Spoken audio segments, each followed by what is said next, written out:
कि आपने अपने केसेस तो पहले हफ्ते में खत्म कर दिए, अपना नाम तो ईसीएल से पहले हफ्ते में निकलवा दिया। इमरान खान इससे ज्यादा हमें दे रहा था। यहाँ पर बैठने वालों के ऊपर कोई सुरखाब के पर लगे हुए हैं कि ये आदम एतमाद और ये जो नया रिजीम यहाँ पर आई, अब मैं यहाँ पर किसको सुनाऊं? यहाँ कौन है मुझे जवाब देने के लिए? ना वजीर दाखिला बैठे हुए हैं, ना मुस्लिम लीग उनका और कोई लीडरशिप यहाँ पर बैठी हुई है। ये हुकूमतें इस तरह चलती है। 27 नवंबर को सुबह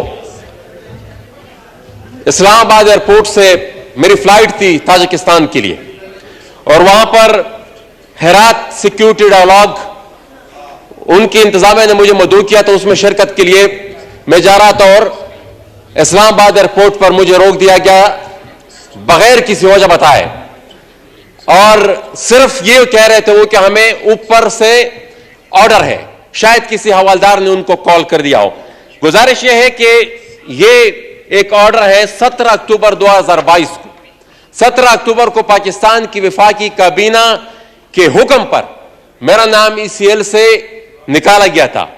अब उसके बाद 27 नवंबर को जब मैं जाता हूं एयरपोर्ट पे, वो कहते हैं कि आप नहीं जा सकते, और उसके बाद मैं ना जा सका, वापस आए। उसके खिलाफ मैंने प्रिविलेज मोशन भी जमा किया, और आपसे गुजारिश है कि उस मोशन को मैं तो समझ रहा था कि आज वो एजेंडे पर हो गया, एजेंडे पर नहीं, लेकिन वो सबमिट हो चुका है, उसको काइंडली आप प्रिविलेज कमेटी में भी भेज दें। लेकिन जनाब स्पीकर, गुजारिश यह है कि ये आदम एतमाद और ये जो नया रिजीम यहां पर आई, अब मैं यहां पर किसको सुनाऊं? अब मुझे पता है कि मुफ्ती साहब तो हुकूमत की बिहाफ पर मुझे जवाब दे नहीं पाएंगे, लेकिन यहां कौन है मुझे जवाब देने के लिए? मैं अगर यहां पर अपनी फरियाद करूं भी तो कौन बैठा यहां पर मुझे जवाब देने के लिए? ना वजीर दाखिला बैठे हुए हैं कि उनके बिहाफ पर, या ना मुस्लिम लीग उनका और कोई लीडरशिप यहां पर बैठी हुई है। जनाब स्पीकर, हमने इस एतमाद को इसलिए अदम एतमाद को सपोर्ट नहीं किया था कि हम किसी यहां पर मुराद के पीछे हमारी सियासत थी, यहां पर छोटे मोटे अख्तियारात के पीछे ये होता, ये तो इमरान खान इससे ज्यादा हमें दे रहा था, या यहां पर बैठने वालों के ऊपर कोई सुरखाब के पर लगे हुए हैं। हमने तो इसलिए इस मूव को सपोर्ट किया था कि इमरान खान ने जो अवामी ताकत थी, जो सिविलियन सुप्रीमेसी थी, उसको अपने पैरों तले रोन डाला था।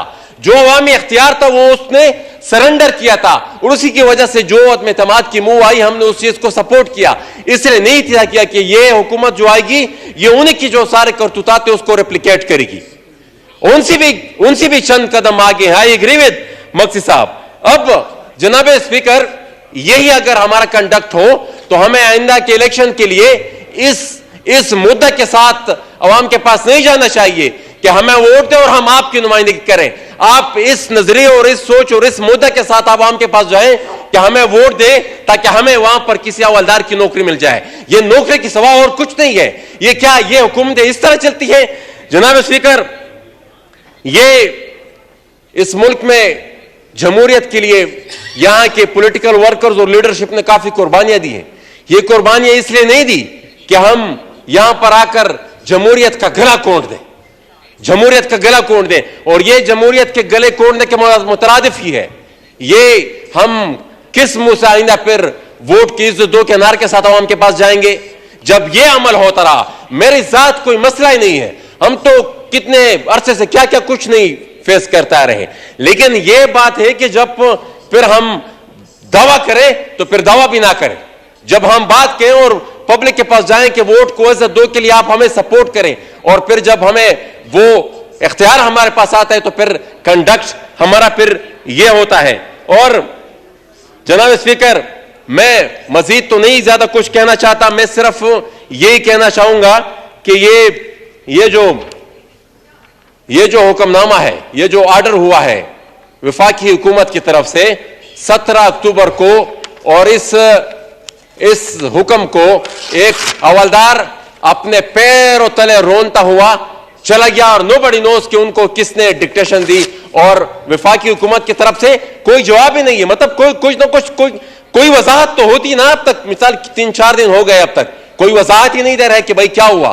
तो मेरी गुजारिश यह है कि इसको आप प्रिविलेज कमेटी में भेज दें, और इंटीरियर सेक्रेटरी और डीजीएफआई को आप वहां पर बुलाए। मैंने इसका गिला किया भी नहीं है कि आपने अपने केसेस तो पहले हफ्ते में खत्म कर दिए, अपना नाम तो ईसीएल से पहले हफ्ते में निकलवा दिया। अली वजीर अभी तक जेल में पड़ा हुआ है, प्रोफेसर इस्माइल और उनकी अहलिया गुलाला इस्माइल के वालिदैन अभी तक अदालतों की शक्कर काट रहे हैं।